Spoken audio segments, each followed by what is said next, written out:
In this module, we will discuss the place of supply rules under GST. Let us now first understand on how do we determine the place of supply of goods. Transactions in terms of supply of goods can be broadly categorized as: first, supply that involves movement of goods, that is when the actual movement of goods takes place. Second is when supply is made on the direction of the third person. Third is supply that does not involve movement of goods. Next is supply that involves assembling or installation of goods at site of the customer. And lastly, supply on board conveyance. As you all know that GST is a destination based tax system. Therefore, it is very important to determine the place of supply for the business and to know the incidence of tax. Determination of place of supply of goods and services is governed by the place of supply rules under the GST. Now let us understand the place of supply with the help of examples. So we first discuss the cases where supply involves movement of goods. In such case, place of supply is the location of goods at the time at which movement terminates for delivery to the recipient. For example, when goods are supplied from Rajasthan to Jharkhand, in this case the place of supply would be considered to be Jharkhand, as the movement terminates for delivery to the recipient in Jharkhand. This would be construed to be an interstate supply, as the supply involves movement of goods between two states, that is Rajasthan and Jharkhand, and therefore IGST, that is Integrated Goods and Services Tax, would be applicable on this transaction. Consequently, when goods are supplied within Rajasthan, say for example from Jodhpur to Kota, in this case the place of supply would be considered as Kota, as the movement terminates for delivery to the recipient in Kota. Thus, this transaction would be construed as intrastate supply, as the supply is within the state, and therefore CGST and SGST would be applicable on this transaction. Now, let us understand on how do we determine the place of supply in case the supply is made on the direction of the third person. The place of supply in such cases is the principal place of business of the third person, that is, the address which is mentioned on the registration certificate. Let us understand this with the help of an example. Company A from Jaipur sells goods to Company B in Jodhpur. However, Company B directs Company A to deliver the goods at its client's place, Company C, in Mumbai. In this case, the place of supply would be Mumbai, as the principal place of business of third person, that is Company C, is Mumbai. Thus, it will be construed as an interstate supply, as the supply is between two states, that is Rajasthan and Maharashtra, and therefore Integrated Goods and Services Tax, that is IGST, will be applicable on this transaction. Now let us assume Company A from Jaipur sells goods to Company B in Mumbai. However, Company B directs Company A to deliver the goods at its client place, Company C, in Jodhpur. In this case, the place of supply would be Jodhpur, as the principal place of business of the third person is Jodhpur. This transaction would be construed as an intrastate supply, as the supply is within the state of Rajasthan, and therefore CGST and SGST will be applicable on this transaction.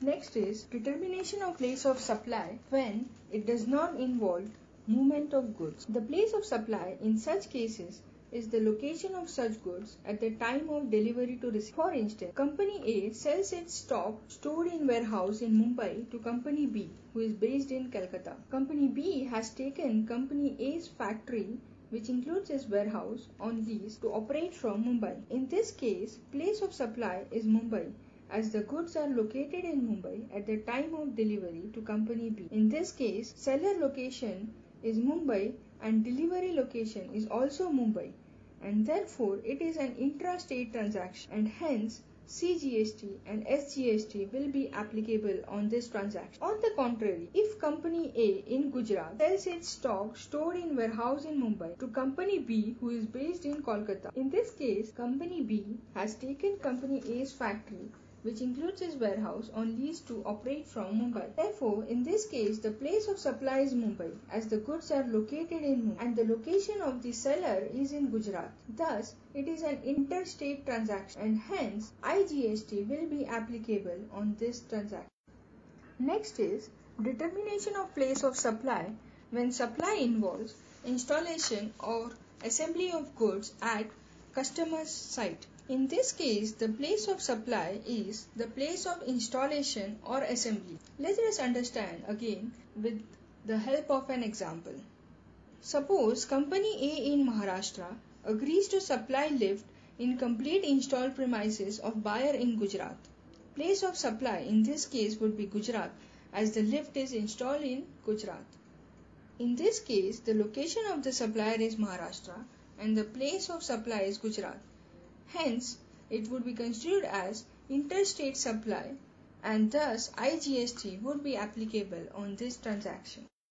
Lastly, we will discuss on determination of place of supply in case where goods are taken on board of a conveyance. The place of supply of goods is the location at which such goods are taken on board. Let us understand this with the help of an example. Food is loaded in Delhi for the flight from Delhi to Mumbai. In this case, location of the flight start point is Delhi. Place of supply is Delhi, as location of food is loaded in Delhi. Thus, it would be considered to be an intrastate transaction and hence IGST would be applicable. Let us understand the place of supply in case of goods imported into or exported out of India. In case of import of goods into India, the place of supply is the location of the importer. On the other hand, in case of export of goods from India, place of supply is the location outside India. Let us understand this with the help of an example. Company A in Malaysia sells machinery to Company B in Mumbai. In this case, the place of supply is Mumbai, that is the location of the importer, and thus it will be construed as interstate transaction and hence IGST will be applicable. On the contrary, if Company A in Mumbai sells machinery to Company B in Malaysia, in this case the place of supply is Malaysia, that is location outside India. Thus, it would be construed as exports and hence no GST will be applicable on this transaction. While we discussed how we determine the place of supply of goods in the previous slides, we now move on to understand on how we determine the place of supply of services. The criteria for determining the place of supply of services, following parameters are used. Location-based services related to objects or things, location of registered persons or others, and the residual category. Let us understand how do we determine the place of supply in case of location-based services. In such services, the location of the object or the thing is of primary importance. Let us understand which are the types of transactions which fall under the category of location-based services. First one is transactions related to immovable property, accommodation, lodging, or holding of functions. For these transactions, the location of such immovable property or boat or vessel would be construed to be place of supply of service. Next is transactions relating to admission to various events or park. The place of supply in case of such services would be the location of the event actually held or the location of such parks. Next is services on board of a conveyance. The place of supply for such services would be the location of first scheduled point of departure of that conveyance. Next is advertisement services to the government. For such services, the place of supply shall be the state for which the advertisement is done. As we saw the place of supply in case of location-based services, we now move on to understand the place of supply in case of performance-based services. Performance-based services like restaurants and catering, grooming, fitness, and health services.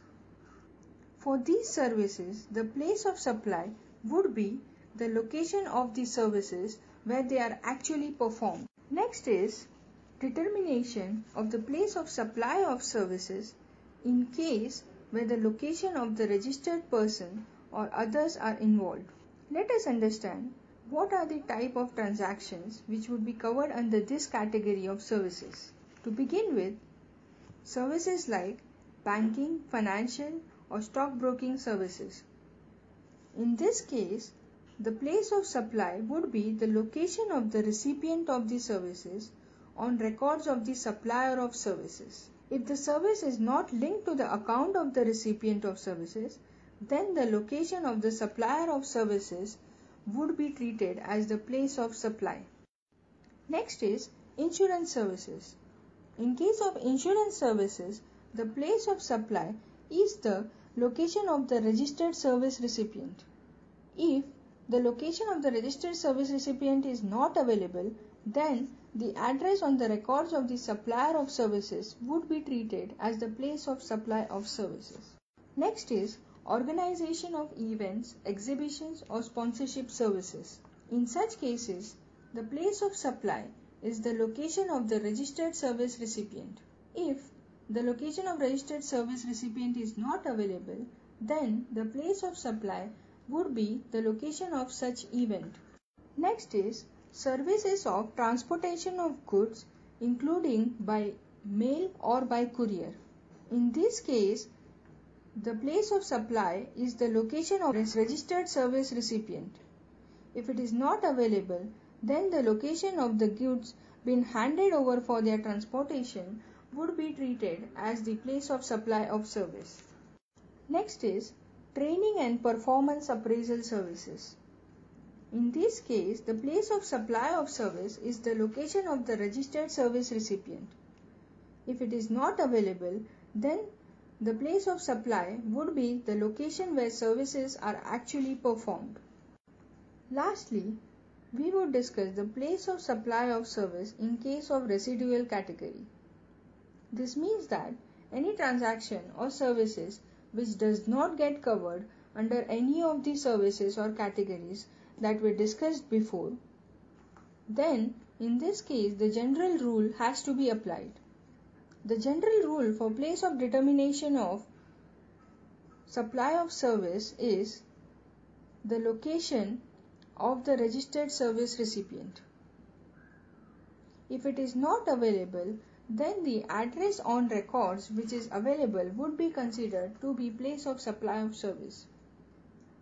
And finally, if both of the above are not available, then the location of the supplier of service would be considered as place of supply of service. And lastly, passenger transportation services. In this case, again, the place of supply would be the location of registered service recipient. If it is not available, then the location where the passenger embarks on the conveyance for a continuous journey would be treated as the place of supply of service. With this, we now know how to determine the place of supply under the goods and services tax. In our next module, we will discuss about how to determine the time of supply of goods and services.